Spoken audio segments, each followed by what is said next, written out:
29 de julio de 2016. El día comenzó como cualquier otro para Gabriela y su hermana menor, Zunilda.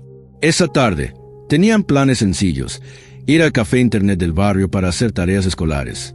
En casa no había conexión, así que ese pequeño ritual se había vuelto parte de su rutina diaria. Era su única ventana al mundo, su única forma de mantenerse al día con la escuela. Alrededor de las 6 de la tarde, las dos hermanas salieron de casa como siempre. Nada parecía fuera de lo normal.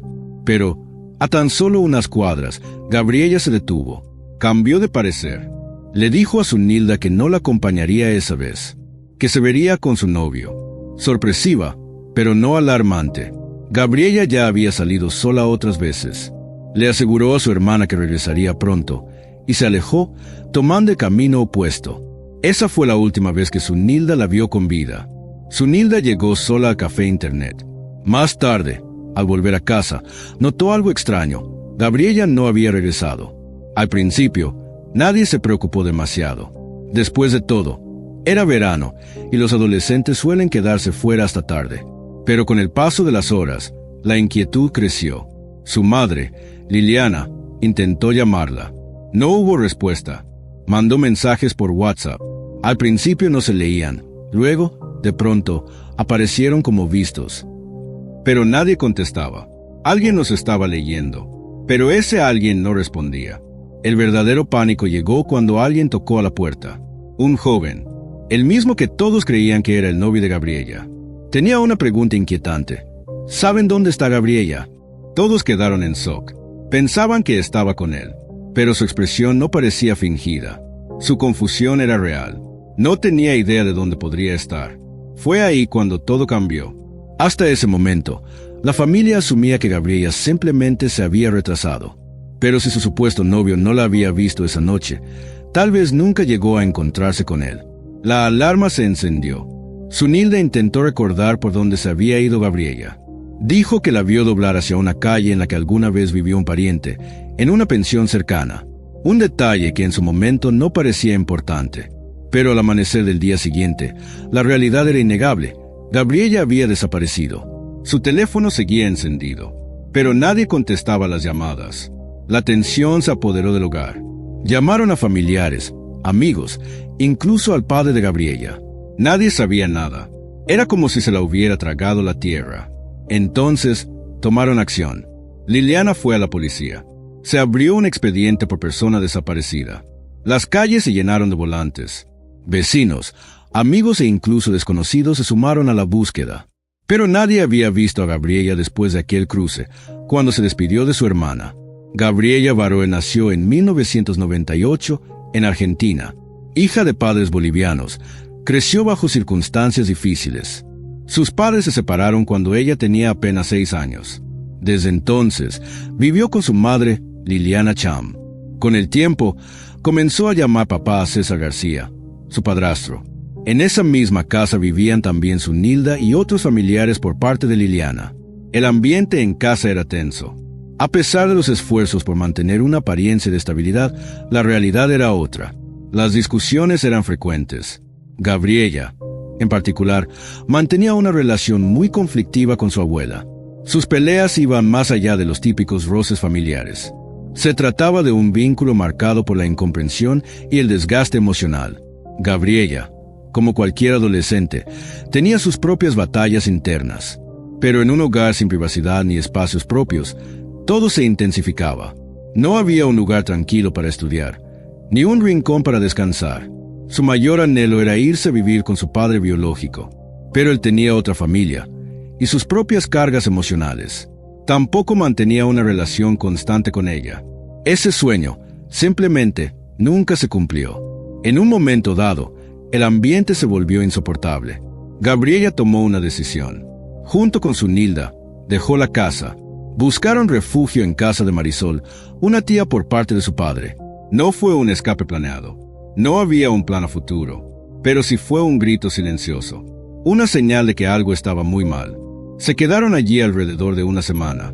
La vida con Marisol era más tranquila, con una supervisión menos estricta.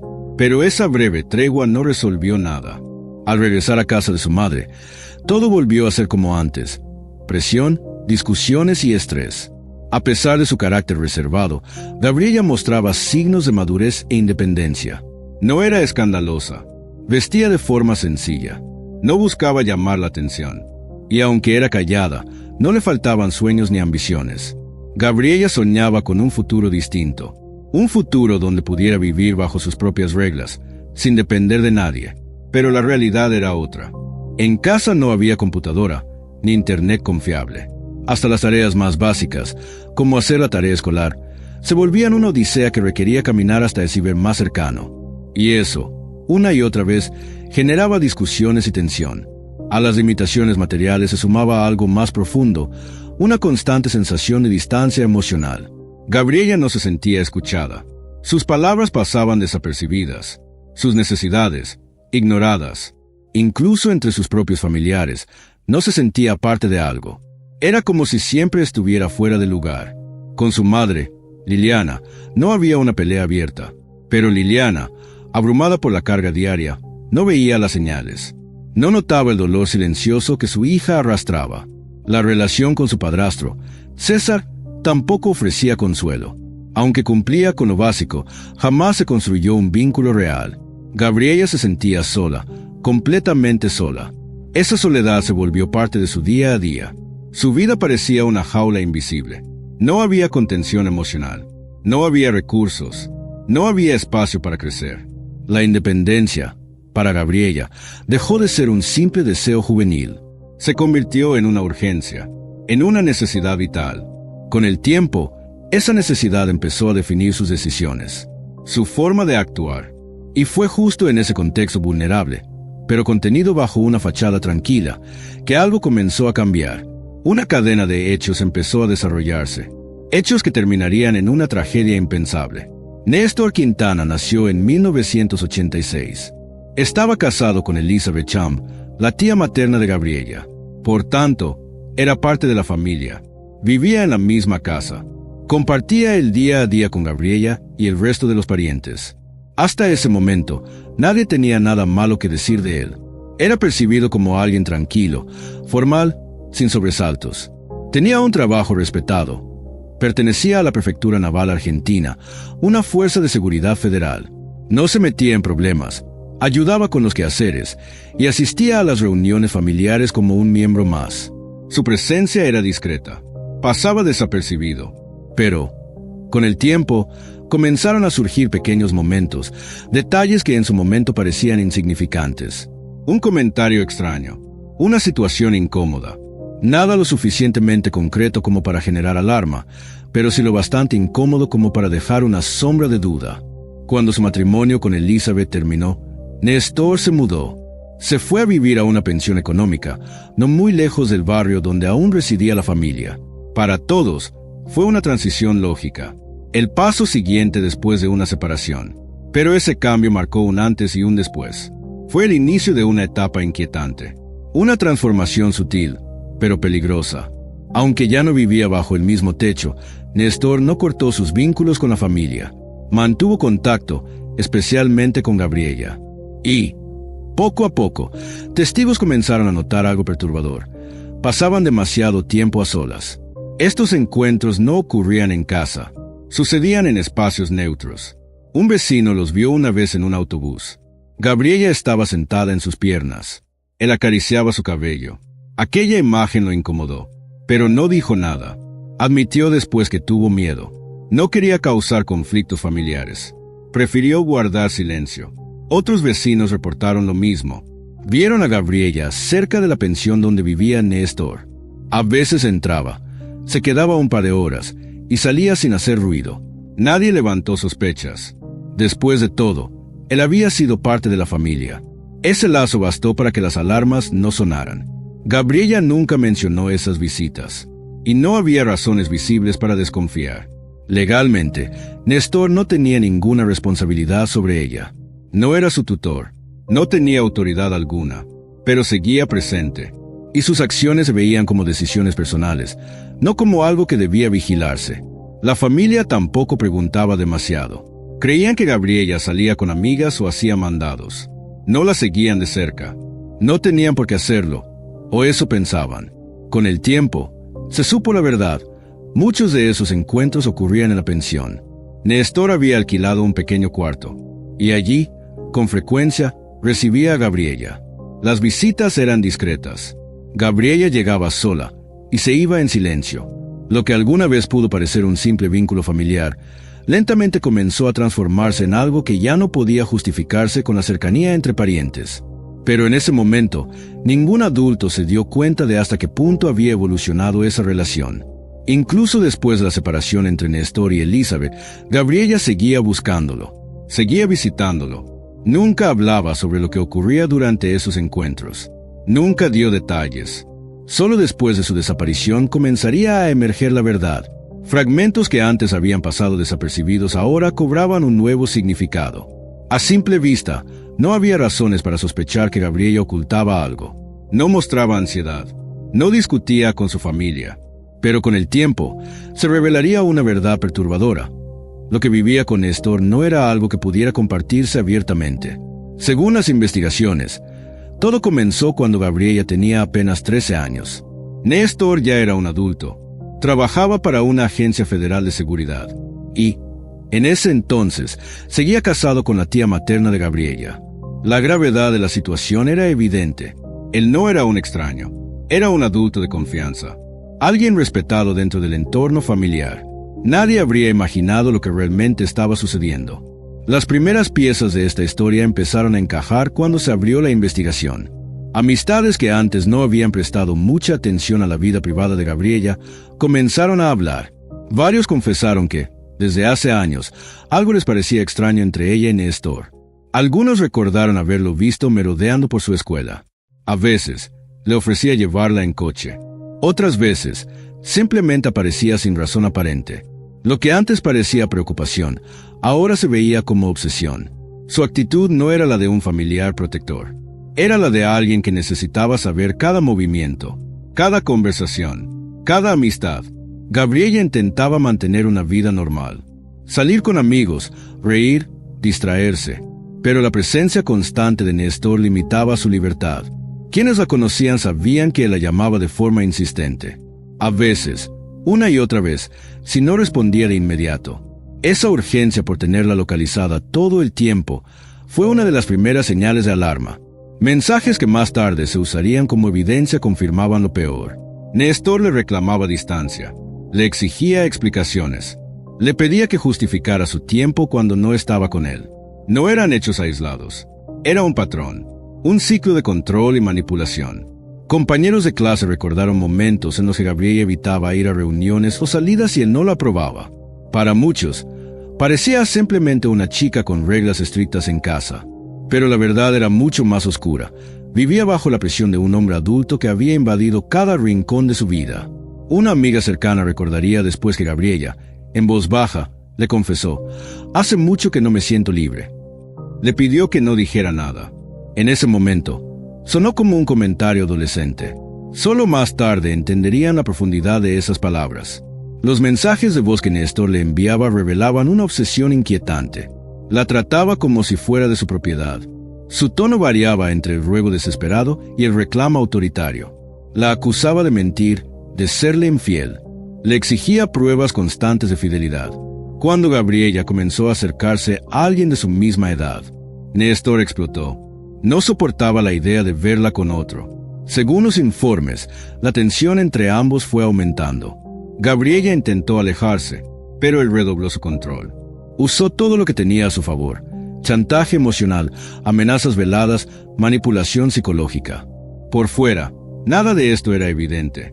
Néstor mantenía una imagen impecable ante la familia. Siempre calmado, siempre correcto. Nunca perdió control en público. Vivía una doble vida. El tío ejemplar a la vista de todos y el hombre controlador detrás de puertas cerradas. Fue esa doble vida la que le permitió esconder su comportamiento por tanto tiempo. Pero cuando los investigadores empezaron a unir las piezas, el patrón fue imposible de ignorar. No solo había cruzado límites personales, había construido, paso a paso, una relación de dependencia con una menor. Usó su edad, su autoridad y la confianza que la familia depositó en él como armas para dominarla. Las amigas de Gabriela, con el corazón en la mano, admitieron que sí, que algo se sentía mal, pero nadie imaginó la magnitud de lo que ella estaba viviendo. Su silencio estaba cargado de miedo, de vergüenza y de la certeza de que nadie le creería si hablaba. Ese miedo fue lo que le dio poder a Néstor durante años. Gabriela, en medio de un hogar donde no se sentía completamente protegida, se convirtió en blanco fácil, vulnerable, silenciosa, atrapada. Entró en su vida como un familiar más y terminó convirtiéndose en una figura dominante de la que Gabriela no podía escapar. Esa dinámica, silenciosa pero aplastante, fue el cimiento sobre el cual se construyó una tragedia que, lentamente, se acercaba. Cuando Gabriela desapareció, la policía activó el protocolo. Comenzaron los primeros interrogatorios. Hablaron con su hermana, con su madre, con el joven con el que Gabriela salía y con conocidos del barrio. Los agentes peinaron la zona donde fue vista por última vez junto a Zunilda, buscando respuestas entre vecinos y transeúntes. Algunos testigos aseguraron haberla visto más tarde esa misma noche, caminando por la calle acompañada de un hombre. Uno en particular recordó haberlos visto dirigirse hacia la zona de la pensión. Por la hora y el lugar, los investigadores trazaron una hipótesis. Gabriela podría haber ido allí por voluntad propia. Al mismo tiempo, comenzaron a llegar datos clave. Amistades de Gabriela, que hasta entonces habían callado por miedo, empezaron a hablar. Cada nuevo testimonio revelaba una verdad más inquietante. La desaparición no había sido un accidente. No parecía una fuga impulsiva, ni una huida planeada. Gabriela no se había llevado pertenencias. No le dijo a nadie que pensaba irse. No hubo despedidas. Con el nombre de Néstor Quintana ya en la mira, las autoridades decidieron interrogarlo. Al principio, él se mostró tranquilo, seguro de sí mismo. Afirmó que hacía mucho que no tenía contacto con la familia, que no sabía nada de la vida actual de Gabriela, que no tenía absolutamente nada que ver con su desaparición. Incluso mencionó su divorcio con Elizabeth como excusa para mantenerse alejado de los asuntos familiares. Sus respuestas, en apariencia, eran coherentes, pero bastaron unos días para que las contradicciones comenzaran a salir a la luz. Los testimonios de vecinos y residentes no coincidían con su versión. Varias personas afirmaron haberlo visto reunirse con Gabriela en múltiples ocasiones, especialmente cerca de la pensión. Las declaraciones de amigas que describieron un patrón de control y celos no hacían más que contradecirlo. La policía intensificó el interrogatorio. Lo llamaron de nuevo. Esta vez, su fachada comenzó a resquebrajarse. Se confundía con las fechas. Cambiaba sus versiones. Evadía preguntas directas. Hasta los más escépticos empezaron a sospechar. El punto de quiebre llegó pocos días después, cuando el caso ya ganaba fuerza. De manera inesperada, Néstor se presentó por su cuenta en la comisaría. Pidió hablar con un oficial, y esta vez no negó haber estado en contacto con Gabriela. Dijo que sabía dónde estaba. Lo que vino después fue una confesión que lo cambió todo. Según su declaración, la noche del 29 de julio se encontró con Gabriela, como ya lo había hecho en otras ocasiones. Discutieron. La pelea, según él, se tornó violenta. Dijo que perdió el control y terminó con su vida por estrangulamiento manual. Indicó con exactitud el lugar donde estaba el cuerpo. Había escondido a Gabriela en su habitación, en la pensión, envuelta en sábanas y plástico. Insistió en que no lo planeó, que fue un momento de quiebre emocional. La policía fue de inmediato al lugar. En la habitación que alquilaba, hallaron el cuerpo de Gabriela. Estaba cuidadosamente envuelto en varias capas de tela y bolsas, colocado en un rincón, oculto, como si con eso pudiera borrar lo que había hecho. Los peritos forenses llegaron al sitio. Confirmaron que el cuerpo llevaba varios días allí. El estado de conservación era notable, gracias a la forma en que fue sellado. Se recolectaron todos los objetos del entorno para análisis forense. La autopsia preliminar fue clara: muerte por asfixia mecánica con las manos. No se encontraron signos de agresión sexual ni evidencias que indicaran un móvil de ese tipo. Pero entonces surgía la gran pregunta: si no fue un ataque con ese propósito, ¿qué detonó tanta violencia? Algunos investigadores plantearon una hipótesis: celos, un sentimiento de posesión enfermiza. Un hombre adulto que no pudo tolerar que una adolescente, a quien había manipulado durante años, empezara a tomar distancia. Alguien que perdió el control cuando sintió que ya no tenía poder sobre ella. Solo los exámenes psicológicos y los testimonios futuros confirmarían si esa teoría era cierta. La familia de Gabriela fue informada de la confesión por las autoridades. El golpe fue devastador. La incredulidad absoluta. Su madre, su padrastro, sus parientes no podían entender cómo alguien que había compartido mesa con ellos era capaz de semejante atrocidad. El hombre que una vez fue considerado un tío cariñoso acababa de admitir que le había quitado la vida. Para muchos no fue solo una pérdida. Fue una traición brutal. Una fractura irreparable en la confianza que alguna vez depositaron en él. César García, padrastro de Gabriela, habló con la prensa. Dijo que no podía procesar lo sucedido, que jamás, en todos esos años, Néstor había mostrado señales de ser alguien peligroso. Para él y para todos, era un pariente más, un hombre que aparentaba ser confiable. Zunilda, la hermana de Gabriela, no hizo declaraciones públicas. Se mantuvo en estado de shock. Su madre no pudo contenerse. Rompió en llanto. El dolor por la pérdida se mezcló con algo más profundo, el horror de saber que el monstruo vivía en casa. A pesar de la confesión de Néstor, la investigación no se detuvo. Las autoridades necesitaban verificar cada parte de su testimonio y descartar que estuviera ocultando información. Su explicación, un arrebato emocional, generaba sospechas, especialmente por la forma meticulosa en la que había escondido el cuerpo.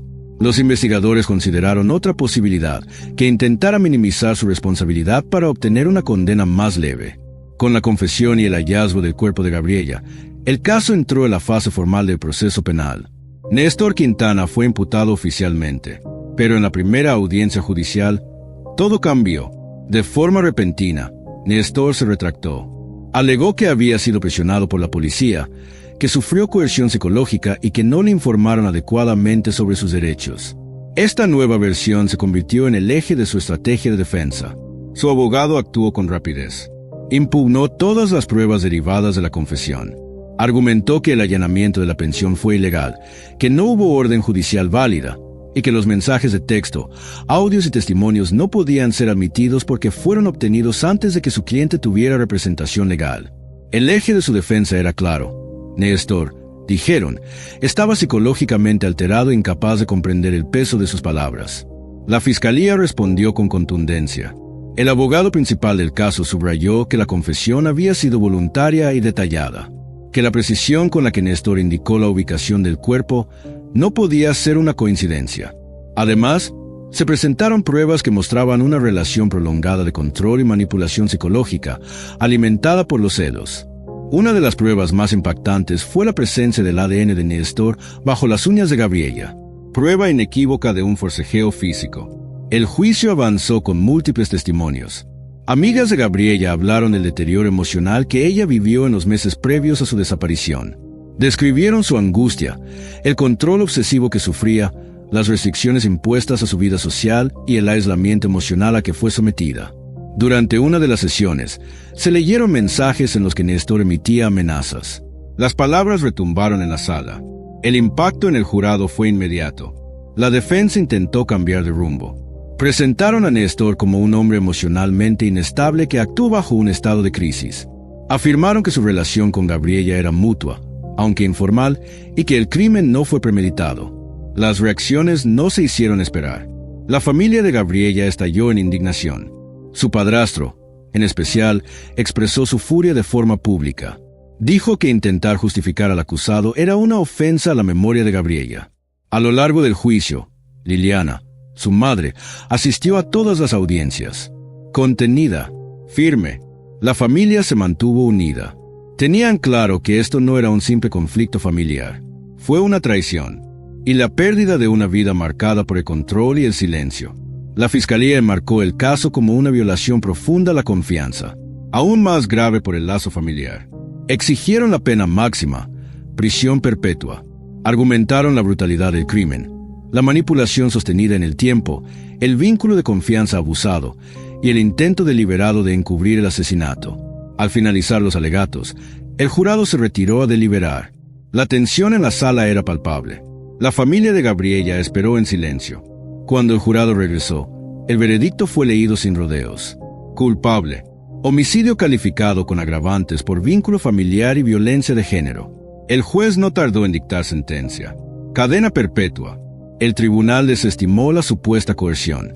Argumentaron que el nivel de detalle en la confesión y las pruebas físicas respaldaban plenamente la culpabilidad del acusado.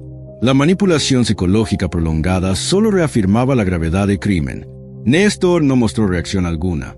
Sus abogados agacharon la cabeza. En el otro extremo de la sala, Liliana rompió en llanto.